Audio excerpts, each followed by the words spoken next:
These are spikes of the porcupines, you can see, longer ones, and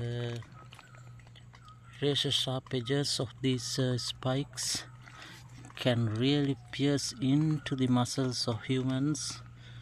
And you see,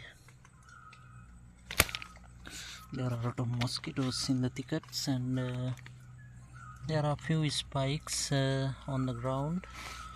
You can see one of them has pricked into this tree, a small tree. And these are the parts of porcupines, and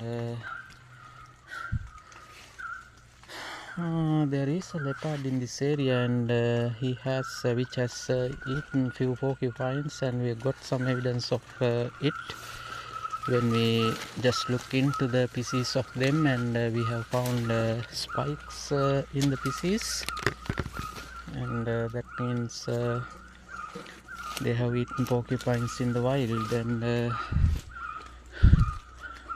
this rock is quite wet, and moss is there also. See, so thank you for watching.